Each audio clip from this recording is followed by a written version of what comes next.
Hello guys and gals, me Mutahar, and today's video is a little something boys and girls. Now, I do watch Jim Sterling's Jimquisitions and Jimpressions from time to time. It's a little interesting thing, but there is a certain lack of trust I have developed over the last year or so.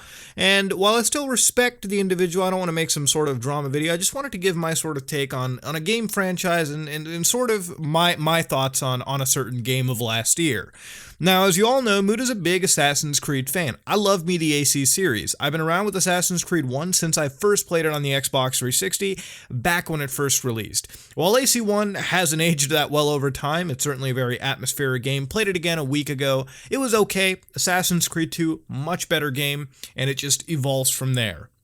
Now, the last two Assassin's Creed games that have come out have been very RPG focused. As you know, Assassin's Creed Origins and Assassin's Creed Odyssey have really switched up what Assassin's Creed games really are. So much so to the point that there are old fans for sure definitely saying that the games have deviated too far from what Assassin's Creed is. And in a way, that's a totally legitimate criticism to have. For me, I believe that this is still Assassin's Creed at heart. You still got that sci-fi / historical storyline there. You still have the feeling of being an actual assassin in Assassin's Creed Odyssey, even though this game is obviously set before either faction, assassin or Templar, is formed in its completion. And I believe the gameplay is still harkening back to that classic open world black box mentality of Assassin's Creed games. I enjoy these two titles, without a doubt. They are some of my favorite Assassin's Creed games, some of my Assassin's Creed games that I've put the most hours into, obviously because of their open world RPG nature, more so than their predecessors. I think these are great titles. But last year was the year of many criticisms to be handed out for a lot of these games, and I'll start off here and there. When this game first launched, a lot of people said that it was one of the prettiest games that they've played, which I totally back. I believe Assassin's Creed Odyssey is probably one of the prettiest games of last year. I've been playing it on the Xbox One X primarily, and it is one of my best looking games from last year, from 2018. In a year where Red Dead 2, where God of War were a thing, Assassin's Creed did stand up on its own.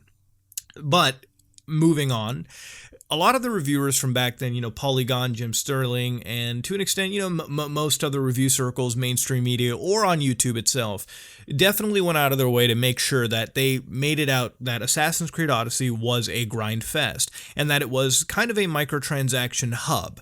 Now, for one thing that I agree with Jim Sterling on this, microtransactions shouldn't be in a $60 game, period. If I buy your game, Ubisoft, for $60, I don't want to see a storefront on it. I really don't. Unless that storefront has full, tangible DLC options, which this game does, by the way. I am a Season Pass owner. We are playing the new DLC episodes that are coming out. That's the only level I can accept. If I start seeing $10 cash packs for cosmetics and stuff, it's still going to irk me the wrong way.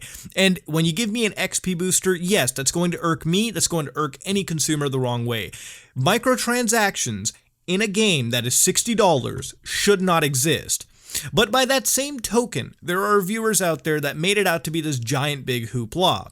And while I never made a video about this back when it came out, it was only after I finished this game to its completion, to 100%, and now doing the DLC completely, where I have to make this video an evident thing. Assassin's Creed Odyssey is a really good game, in my opinion. I enjoy it, and I'm not paid by Ubisoft to say it. I paid for the gold edition of this game with my own money, and I definitely feel like I got my money's worth out of this game. It is a good title. You definitely feel like a full-on assassin. I like the RPG choices they made over here. To me, I find this a more engaging RPG than, say, Witcher 3, which I really did enjoy myself too. This game, to me, has a lot of it. Its gameplay loops are fun.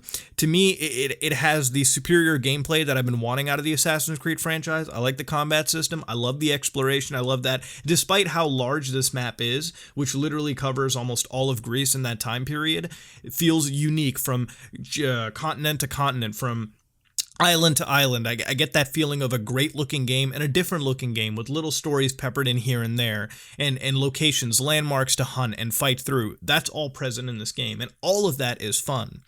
But last year, Jim Sterling made this video where he talked about this game being a greedy, grindy mess. And to that extent, there was a lot of other reviewers parroting that opinion. And it rubbed me the wrong way because when I played this game, I never spent more than a normal amount of time for any open world RPG to reach its max level. And I got that same consensus for people who actually played the game.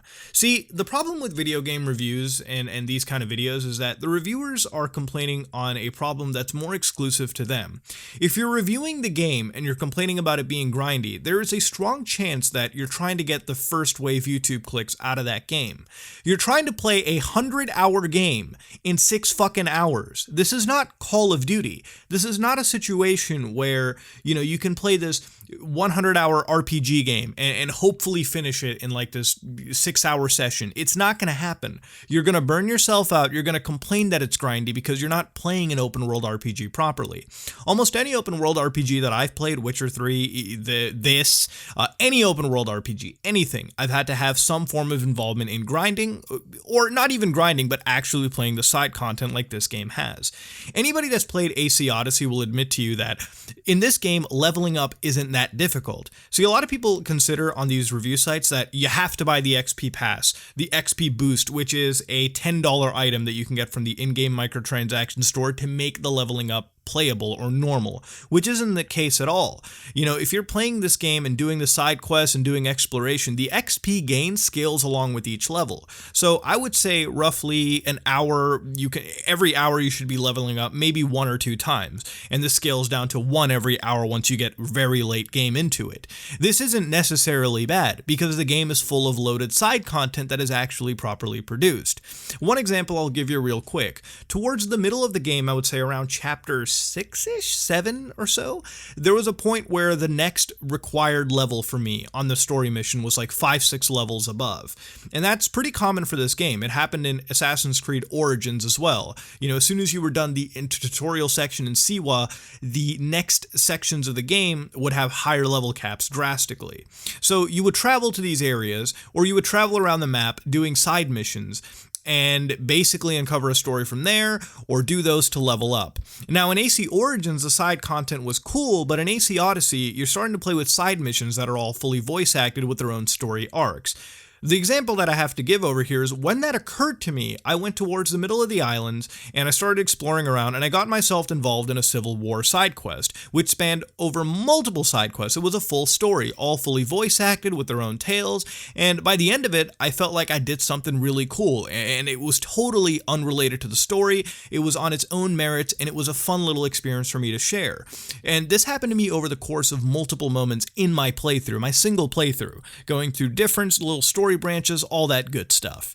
And when that occurred to me, I realized that I was so engrossed in the properly written side stuff that I was 3-4 levels above where I should have been, and so it scaled up there. So I was able to breeze through the rest of the game by doing it that way. But again, that was me playing the game, in my opinion, as a proper open world RPG. So when I look at something like Jim Sterling's video or any other review video at the time when it focuses on games like this, I agree, microtransactions in video games are terrible. But the problem with mainstream media is that, or like mainstream review media, and why I don't really trust it anymore, is that, these people are putting less and less effort into their jobs. When your job is to play a video game and review a video game, or give your impressions on a video game from it, you should give the video game genre that you're playing due diligence.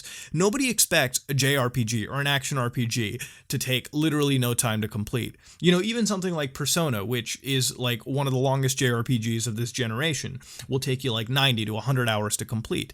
And it's all properly paced content. It will take you 90 to 100 hours to complete. This game, in my opinion, will take you maybe 40 to 50 hours to complete. That was my completion on one ending.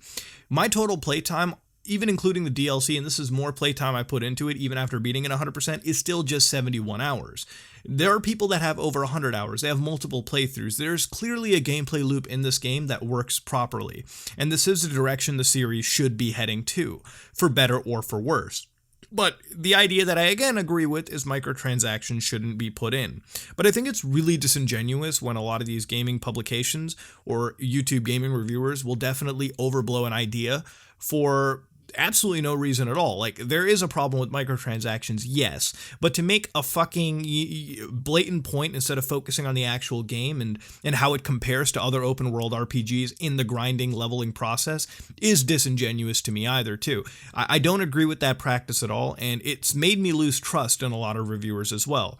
There are great reviewers out there. You know, you've got Ranton, you've got ACG, who've definitely covered this game and given it positive reviews because they've played the game and given it its due diligence. When you play an open world RPG, don't expect to play a 100-hour open world RPG and finish it in Call of Duty pace. It's not going to happen, ladies and gentlemen. It's just not going to work.